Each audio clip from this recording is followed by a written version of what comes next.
Assalamualaikum warahmatullahi wabarakatuh. Perkenalkan, nama saya Alfi Fikraus Sandi, NIM 110000120015. Kelas SA angkatan 20. Di sini saya akan mengerjakan atau menyelesaikan tugas akhir dari mata kuliah alternatif penyelesaian sengketa yang dimana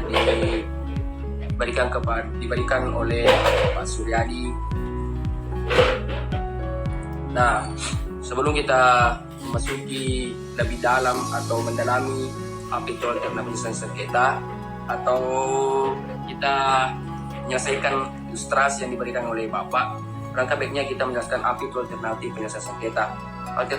Alternatif penyelesaian sengketa adalah suatu bentuk penyelesaian sengketa di luar pengadilan berdasarkan kata sepakat atau konsensus yang dilakukan oleh para pihak yang telah bersengketa tanpa ataupun dengan bantuan pada pihak ketiga yang netral. Nah, lembaga alternatif penyelesaian sengketa dibagi menjadi beberapa jenis. Antaranya ialah seperti berikut. Pertama itu konsultasi.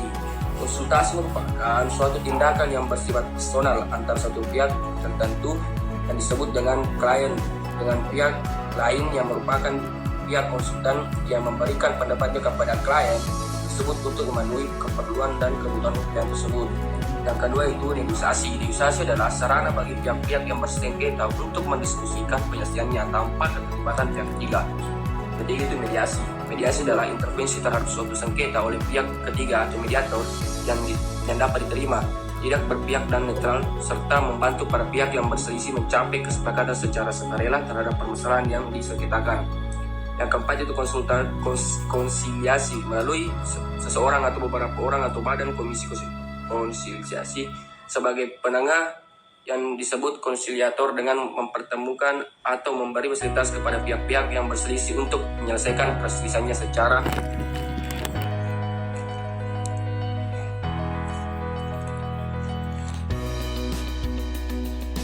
Nah, kita masuki pada inti dari tugas ini, yaitu ilustrasi. PES Konoha adalah tim sepak bola yang berkompes di Konoha dengan wadah PT Pagulona Konoha bermartabat.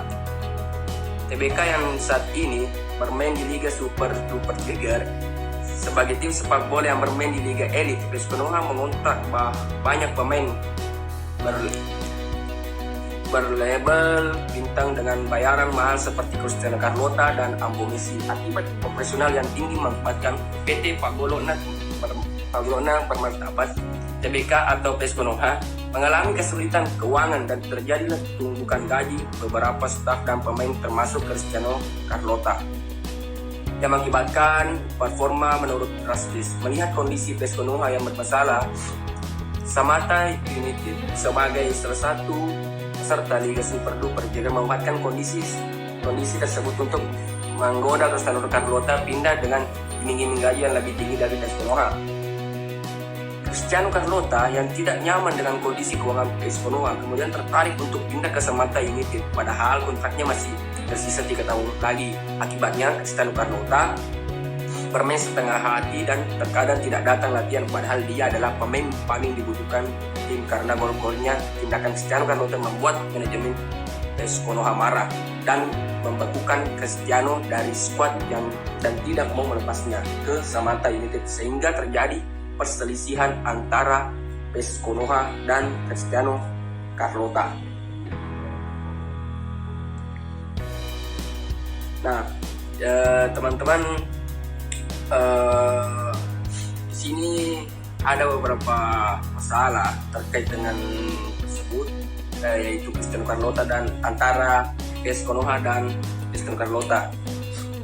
Nah, untuk memasuki alternatif penyelesaiannya, melihat ilustrasi tadi yang saya jelaskan tersebut, karena yang merupakan syarat utama dalam penyelesaian sengketa itu, terutama dalam persoalan perdata, itu harus kembali kepada kontrak, harus kembali kepada perjanjian yang telah dilakukan antara pihak pertama dan pihak kedua. Selanjutnya, ketika ada terjadi perselisihan antara pemain ataupun ofisial, itu harus diselesaikan di lembaga arbitrase ataupun melalui dengan mekanisme yang telah ditentukan oleh FIFA. Nah, jadi kita Kita lanjut,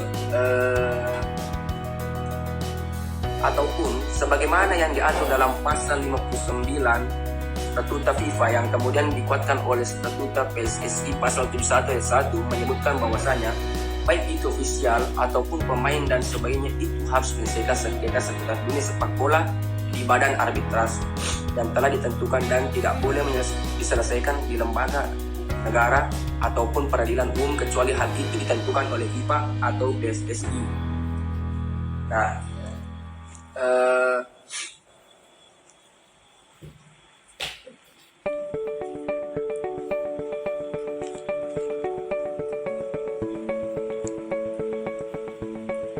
Nah, melihat pada prinsip Pacta Sunt Servanda atau perjanjian yang harus ditepati, maka ketika kita mengacu melihat kepada strata di bahwasanya yang menjadi hal utama dari perselisihan antara perjanjian Carlota dengan PS Konoha adalah tunggakan gaji. Sementara dalam jurisprudensi DRC dan CAS menyebutkan dan membenarkan bahwa ketika ada pemain yang ingin mengakhiri kontraknya dengan alasan bahwa tunggakan gaji yang dialami oleh pemain tersebut dari klubnya,